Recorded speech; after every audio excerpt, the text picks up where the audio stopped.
Hola, feliz sábado, joven de fe en acción. Bienvenido a este repaso de la guía de estudio de la Biblia para jóvenes, última semana de este trimestre, semana número 13, bajo el título Somos una familia. Vamos a ver cómo el Evangelio tenía la intención de ser extensivo e inclusivo, y también cómo esta carta de Romanos de apenas 16 capítulos influyó a todo el mundo en su esfera. Y la pregunta del final que te voy a hacer es si esta carta también influyó en tu mente y tu corazón. Así que no te vayas porque esto recién empieza. ¡Vamos!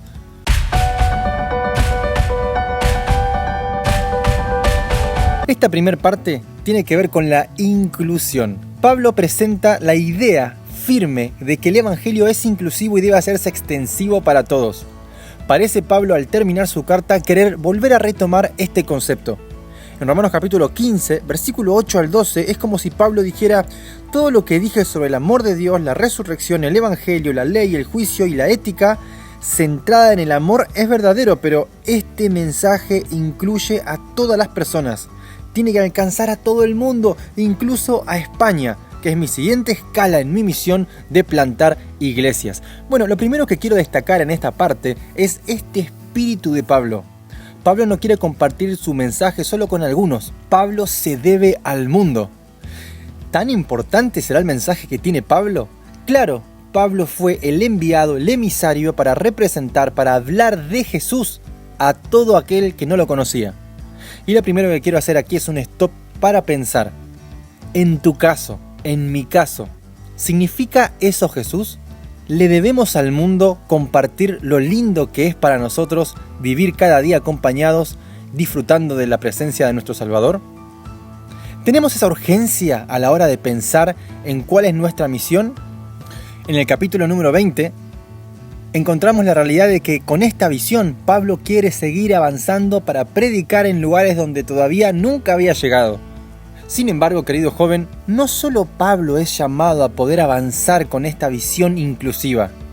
Hoy Dios llama a todo joven de fe para que, al igual que Pablo, asuman este llamado de manera seria y que puedan tener una visión espiritual que pueda hacer foco más allá del entorno que nos rodea. Vamos a hacer un pequeño break y pasamos a la segunda parte de este repaso.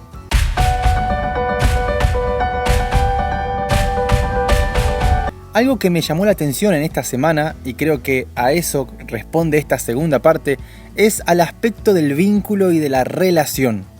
El método de Pablo de hacer misión era muy similar al método de Jesús. Era una metodología de hacer discípulos, pero para poder hacer un discípulo, que exista un maestro, que exista un alumno, había que crear un vínculo, había que crear una relación. Jesús enseñó su modelo a los 12 apóstoles, pero lo hizo de una manera muy práctica. Para que estos 12 hombres luego puedan convertirse en maestros y guías para otros, Jesús tenía que acercarlos a sí mismo. Todos ellos tendrían algo en común, y ese algo en común era alguien en común, Jesús. Teniendo Jesús un vínculo con cada uno de ellos después entenderían que para poder compartir las palabras de Jesús, para poder compartir el Evangelio, deberían tener ellos un vínculo con aquellos a quien ellos quieran compartir el mensaje de Jesús. Es evidente que Pablo también llevó adelante este tipo de discipulado, porque en sus cartas Pablo menciona a muchas personas por nombre. Eso significa que las conocía, que había pasado tiempo con ellas. Es el método de Cristo finalmente el único que dará éxito en este trabajo misionero.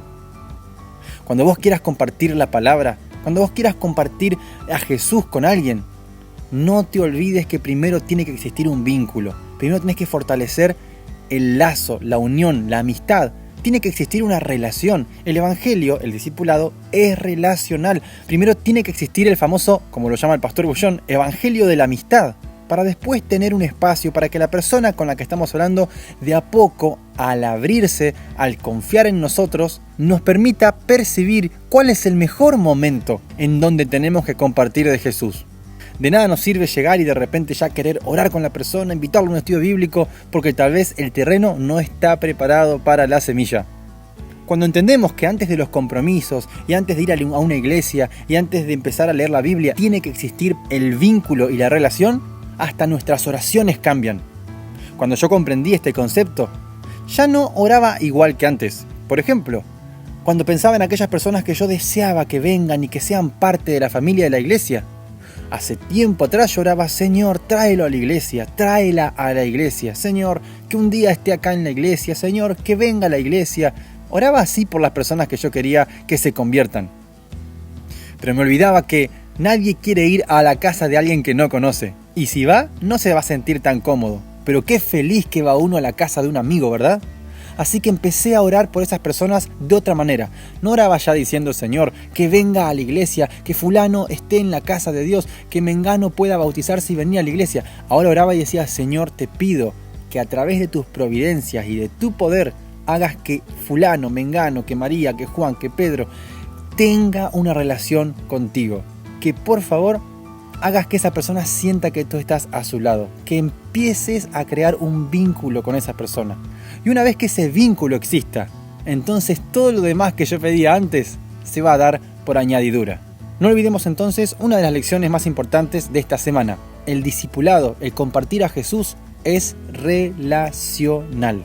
Querido joven, espero que esta carta de Romanos haya impactado también en tu mente y tu corazón y haya dejado lecciones valiosas para tu vida y tu crecimiento espiritual. Que Dios te bendiga y te agradezco por estar todo este trimestre apoyándome, acompañándome, dándole like a los videos, compartiendo con tus jóvenes, comentando allí abajo tus pedidos de oración, tus saludos. Muchas gracias, querido joven de fe, por acompañarme en este trimestre. Que Dios te bendiga y como siempre nos vemos la semana que viene. ¡Chau!